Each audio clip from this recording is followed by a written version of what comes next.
என்று சிறிதும் பயமில்லாமல் கெத்தாக சர்வா கூற அந்த மொத்த கூட்டமும் அவனை அடிக்க பாய்ந்தது. அடுத்த நொடியிலிருந்து சர்வாவின் அதகளம் ஆரம்பித்தது. தன்னை அடிக்க வந்த ஒருவனை அருகிலிருந்த சுவற்றில் விசிறி அடித்து அவன் மண்டையை உடைத்தான். இன்னொருவன் வயிற்றிலேயே எட்டி உதைக்க வலி தாங்க முடியாமல் கீழே விழுந்தான் அவன். அடுத்து வந்தவன் கையை வளைத்து பிடித்து முறித்து இருக்க எலும்பு நொறுங்கும் சத்தம் நன்றாகவே வெளியில் கேட்டது. அடுத்தடுத்து தன்னை அடிக்க வந்தவர்களையும் இதேபோல அட்டாக் செய்தான் சர்வா. சில நிமிடங்களில் அந்த இடமே மொத்தமாக இரத்த களரியாக மாறியிருந்தது. எப்படியும் இன்று இவர்களிடம் அடிவாங்கி சாகப் போகிறோம் என்ற அளவிற்கு பயத்தில் இருந்த ஜானி நடப்பதை நம்ப முடியாமல் பெரிய அளவில் ஷாக் ஆகி இருந்தான். இப்போது அவன் கண்களுக்கு தன்னை காப்பாற்ற வந்தவன் கடவுளாகத்தான் தெரிந்தான். இறுதியாக அந்த கூட்டத்தின் லீடரை சர்வா அடி வெளுத்துக் கொண்டிருக்க அவன் வலியில் கத்தி துடித்தபடி என்று கேட்டான். சர்வாவின் கண்களில் அப்படி ஒரு கம்பீரம் மின்ன அவன் ஒரு சாதாரண ஆள் இல்லை என்று அந்த ரவுடி உணர்வதற்குள் சர்வா ஓங்கி அவன் நெஞ்சில் மிதித்திருந்தான். அந்த லீடர் அப்படியே மயங்கி போனான். அனைத்து ரவுடிகளையும் வீழ்த்திவிட்டு கையை உதறியபடி நடந்து வந்த சர்வாவை வாய் பிளந்து ஆச்சரியமாக பார்த்து கொண்டிருந்தான் ஜானி. அவன் கை கால்கள் முகம் என்று அனைத்து இடங்களிலும் அடி பலமாகவே விழுந்திருக்க அவனால் பேசக்கூட முடியவில்லை. என்ன காப்பாத்துனதுக்கு ரொம்ப தேங்க்ஸ். யார் நீங்க? உங்க பேர் என்ன என்று கேட்க அவனையும் கீழே விழுந்து கிடந்த அவனுடைய ஃப்ரெண்ட்ஸையும் பார்த்த சர்வா, ஆம்புலன்ஸ்க்கு ஃபோன் பண்ணியிருக்கேன், இன்னும் கொஞ்ச நேரத்தில் வந்துடும், உன் ஃப்ரெண்ட்ஸையும் ஹாஸ்பிட்டலுக்கு கூட்டு போ என்று சொல்லிவிட்டு நகர மீண்டும் ஜானி, சார் நீங்க யாருன்னு சொல்லவே இல்லையே என்று கேட்க, அண்டர்வேர்ல்ட்ல இருக்கிற எல்லாருக்கும் போய் சொல்லு, காட்டை விட்டு தப்பிச்சு போயிருந்த டைகர் மறுபடியும் வந்துடுச்சுன்னு. இனிமே இந்த அண்டர்வேர்ல்ட் டைகருக்கு மட்டும்தான் என்று சர்வா சொன்னான். ஜானி அதிர்ச்சியுடன்,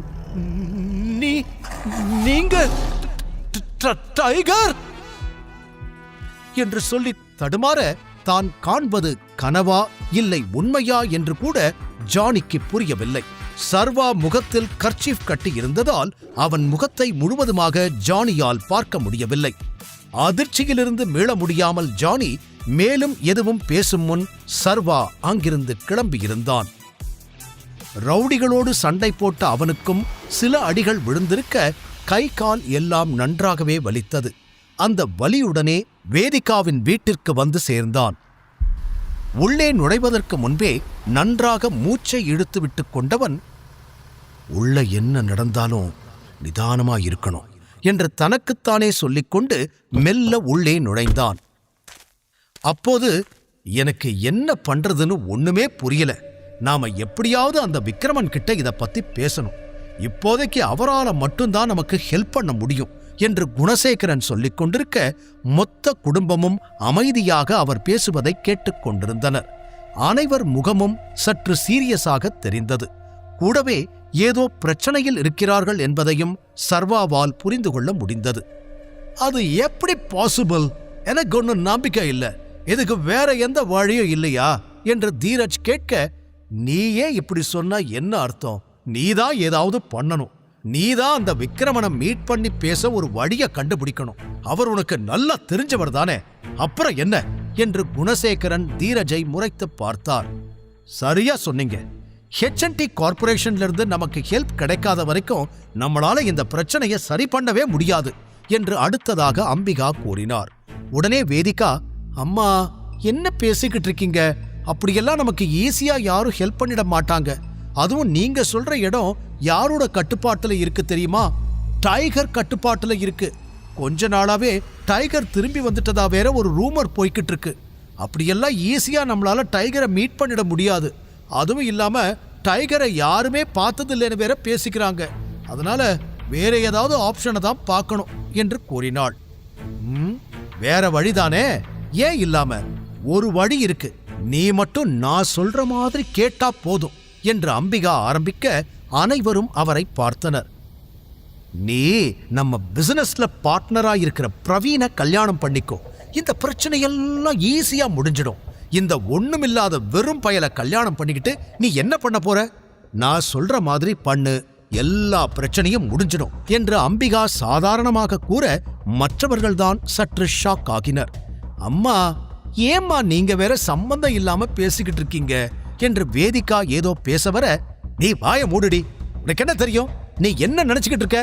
காலம் முழுக்க அந்த பிச்சைக்காரன் கூட வாழ முடிவு பண்ணிட்டியா?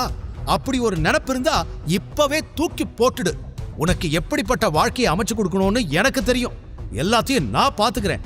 நான் சொல்றத மட்டும் நீ செஞ்சா போதும் என்று திட்டவட்டமாக கூறிய அம்பிகா இப்போது வரை சர்வாவை ஏற்றுக்கொள்வதை பற்றி ஒரு செகண்ட் கூட யோசிக்கவில்லை.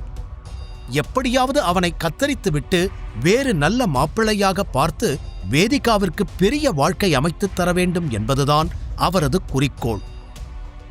உள்ளே நுழைந்த சர்வாவிற்கு ஓரளவு விஷயம் புரிந்தது. ஏதோ கம்பெனி பிரச்சனையை பேசிக்கிட்டு இருக்கிற மாதிரி தான் தெரியுது. ஆனா எதுக்காக இவங்க டைகர் விக்ரமன்னு நம்மளை பத்தி பேசிக்கிட்டு இருக்காங்க? உள்ள போய் ஆட்டத்தை கலைச்சாதான் விஷயம் என்னன்னு தெரியும். இந்த மாமியார் வேற தேவையில்லாம என் வாழ்க்கையில கல்லை தூக்கி போட பாக்குதே. எப்படியாவது இதுக்கு ஒரு ஃபுல் ஸ்டாப் வைக்கணும் என்று யோசனை செய்து கொண்டே நுழைந்த சர்வா, ஹலோ, எல்லாரும் என்ன ரொம்ப ஜாலியா பேசிக்கிட்டு இருக்கீங்க போல என்று சாதாரணமாக கேட்டுக்கொண்டு முன்னால் வந்து நின்றான். அவனை பார்த்ததும் அனைவரது முகமும் மாறியது. அதிலும் குறிப்பாக தீரஜ் சர்வாவை ஆழமாக பார்த்தான். நீ யாரு, நீ என்னெல்லாம் பண்ற, எங்களுக்கு எல்லா விஷயமும் தெரிஞ்சிடுச்சு. இனிமேலையும் உன்னால எங்களை ஏமாத்த முடியாது என்று சொன்னான். அதை கேட்ட சர்வா ஒரு நொடி அதிர்ந்து நின்றான். ஒருவேளை நான் தான் டைகர்ங்கிற விஷயம் இவங்களுக்கு தெரிஞ்சிடுச்சா என்று பதட்டமானான். பிசினஸை பற்றி வேதிகாவின் ஃபேமிலி ஏதோ சீரியஸாக டிஸ்கஸ் செய்து கொண்டிருந்த நேரம் அங்கு வந்த சர்வா, ஹலோ, என்ன எல்லாரும் ஜாலியா பேசிக்கிட்டு இருக்கீங்க போல இருக்கு என்று சிரித்துக்கொண்டே கேட்க எல்லாரும் அவனை முறைக்க ஆரம்பித்தனர். வேதிகா வெறுப்பில் முகத்தை திருப்பிக் கொண்டாள். செல்போனில் ஒரு வீடியோவை பிளே செய்து டேபிள் மீது வைத்தான் தீரஜ். அதில் சர்வா சிறிது நேரத்திற்கு முன்னால் ஷிவானிக்காக ஹோட்டலில் ஒருவனை போட்டு அடி வெளுத்துக் கொண்டிருந்த காட்சி வீடியோவாக ஓடிக்கொண்டு இருந்தது. இதை எவன்டா வீடியோ எடுத்தது என்ற கேள்வி மனதிற்குள் வந்து போக, இப்போது அவன் மீது ஏன் இவர்கள் இவ்வளவு கோபமாக இருக்கிறார்கள் என்பதை புரிந்து கொண்டான். அது அங்க என்ன நடந்துச்சுன்னா என்று விளக்கம் சொல்ல ஆரம்பிக்க, அவனின் மாமியார் அம்பிகா உடனே, நீ ஒரு விளக்கமும் கொடுக்க வேணாம், அங்க என்ன நடந்திருக்குன்னு எங்களுக்கு நல்லாவே புரியுது என்றார். பெரிய ஸ்டார் ஹோட்டலுக்கு போய் நல்லா சாப்பிட்டு காசு கொடுக்காம தப்பிக்கிறதுக்காக அங்கிருந்த ஒரு பையனை போட்டு அடிச்சு ரவுடித்தனம் பண்ணிருக்க. நீ எல்லாம் என்ன ஜன்மமோ தெரியல என்று அம்பிகா கத்த, ஐயோ ஆண்டி, நான் சொல்றதையும் கொஞ்சம் கேளுங்க என்று சர்வா தன் பக்க நியாயத்தை சொல்ல வர, அவனை தடுத்த வேதிகா, முதல்ல நான் கேட்கிற கேள்விக்கு பதில் சொல்லு. நீ எதுக்கு அவ்வளோ எக்ஸ்பென்சிவான ஹோட்டலுக்கு முதல்ல போன? உனக்கு அங்க என்ன வேலை என்று அடுத்தடுத்து பல கேள்விகளை அடுக்கி வைத்தாள். சர்வா என்ன பதில் சொல்வது என்று தெரியாமல் முழித்தான். ஒருவேளை இந்த வீடியோல இவ பெஸ்ட் ஃப்ரெண்ட் ஷிவானி இருக்கிறத பார்த்துட்டு தான் இந்த மாதிரி கேள்வி கேட்கிறாளோ என்று அப்போதுதான் சர்வாவிற்கு தோன்ற அந்த வீடியோவை மீண்டும் பார்த்தான். அதில் எந்த இடத்திலும் ஷிவானி தெரியவில்லை. நல்லவேளை நான் ஷிவானி கூட வெளியே போனது இவங்க யாருக்கும் தெரியல. தெரிஞ்சிருந்தா இதை வச்சே பெரிய பிரச்சனை பண்ணிருப்பாங்க என்று சர்வா நிம்மதி அடைந்தாலும், பக்கத்துல தான் இருந்தா அவ மட்டும் எப்படி வீடியோல தெரியாம போனா என்ற சந்தேகமும் எழுந்தது. உன்கிட்ட தான் கேட்டுட்டு இருக்கேன், பதில் சொல்லு, எதுக்கு அவனை அடிச்ச? வேதிகா கத்தினாள். கொஞ்சம் எல்லாருமே நான் சொல்றத கேக்குறீங்களா? அடிச்சேன்னு திரும்ப திரும்ப அதையே சொல்றீங்களே, எதுக்காக அடிச்சேன்னு கேட்கவே மாட்டீங்களா? என்ன திட்டணும், அதுதானே இப்போ உங்க எல்லாருக்கும் வேணும். சரி, முதல்ல திட்டி முடிங்க, அப்புறம் நான் ஏன் அவனை அடிச்சேன்னு உண்மையை சொல்றேன் என்று கைகளை கட்டிக்கொண்டு சர்வா நிற்க, ஆமா, இவர் பெரிய நீதிமான், நீதிய நிலைநாட்ட ஒரு அப்பாவி பையனை போட்டு அடிச்சிருக்காரு, அதுக்கு நாங்க காரணம் வேற கேட்டு தெரிஞ்சுக்கணுமா என்று அம்பிகா முறைக்க, தெரிஞ்சுக்கணும் தான், அவன் ஒன்னும் நீங்களாம் நினைக்கிற மாதிரி அப்பாவி கிடையாது, அவன் தான் என்கிட்ட பிரச்சனை பண்ணான், என் கூட இருந்த பொன். என்று சொல்ல வந்த சர்வா சட்டென வாயை மூடிக்கொள்ள வேதிகா அவனை கண்களை சுருக்கி பார்த்தாள். இப்ப என்ன சொன்ன? உன் கூட யார் இருந்தா என்று சரியாக கேட்டுவிட சர்வா பதில் சொல்லாமல் தடுமாறினான். ஐயோ ஐயோ என்று தலையில் அடித்துக் கொண்ட அம்பிகா, என் பொண்ணு வாழ்க்கையே நாசமா போச்சு. இவன் பிச்சைக்காரன்னு மட்டும்தான் நினைச்சேன். ஆனா இப்படி ஒரு ரவுடியா இருப்பான்னு நினைச்சு கூட பார்க்கல. அன்னைக்கு என்னவோ பெரிய இவரு மாதிரி இவனுக்கு சப்போர்ட் பண்ணீங்களே, இப்ப என்ன சொல்றீங்க? இப்படிப்பட்ட ஒருத்தன் கூட நம்ம பொண்ணு காலம் முழுக்க இருக்கணும்னு சொல்ல போறீங்களா? நான் அதுக்கு ஒத்துக்கவே மாட்டேன். வேதிகாவை கட்டிக்க இப்பவும் பல பெரிய பணக்கார குடும்ப வாரிசுங்க எல்லாம் ரெடியா காத்துக்கிட்டு இருக்காங்க என்று சரியாக அப்போது பேசினால்தான் அனைவரும் தனக்கு சாதகமாக பேசுவார்கள் என்று புரிந்து கொண்டு அம்பிகா வேதிகாவின் திருமணத்தை பற்றி பேசினார். அதை பற்றி இப்போது டிஸ்கஸ் பண்ண குணசேகரனுக்கு விருப்பமில்லை. அதனால் கண்டுகொள்ளாமல் சர்வா பக்கம் திரும்பியவர், சரி நீ சொல்றதே உண்மையா இருக்கட்டும், இந்த வீடியோ இப்போ வைரல் ஆயிடுச்சு, எல்லாரும் பார்த்துட்டாங்க, நீ என்ன பண்ண போற என்று கேட்டார். அங்கிள், நான் எந்த தப்பும் பண்ணல. அவன் அடி வாங்க வேண்டியவன் தான். அந்த பொறிக்கு பயல அடிச்சதுக்காக எல்லாம் என்னால சாரி கேட்க முடியாது என்று தலையை குனிந்து கொண்டு பொறுமையாக கூறினான். அதை கேட்டதும் அம்பிகாவிற்கு இன்னும் கோபம் அதிகமானது. ஏய், பொறுமையா பேசிக்கிட்டு இருக்கிறதால எங்களை பார்த்தா இளக்காரமா தெரியுதா உனக்கு? எங்க குடும்ப கௌரவத்தை சந்தி சிரிக்க வச்சுட்டு இன்னமும் நீ பண்ணது சரின்னு பேசிக்கிட்டு இருக்க. எங்களை பார்த்தா உனக்கு எப்படி தெரியுது என்று பற்களை கடித்தவர், சரி இதெல்லாம் விடு, நான் கேட்கிற கேள்விக்கு மட்டும் பதில் சொல்லு.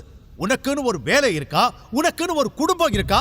இல்ல சொத்து, பேங்க் பேலன்ஸ், பேக்ரவுண்ட் அந்த மாதிரி ஏதாவது இருக்கா? எதுவும் இல்ல.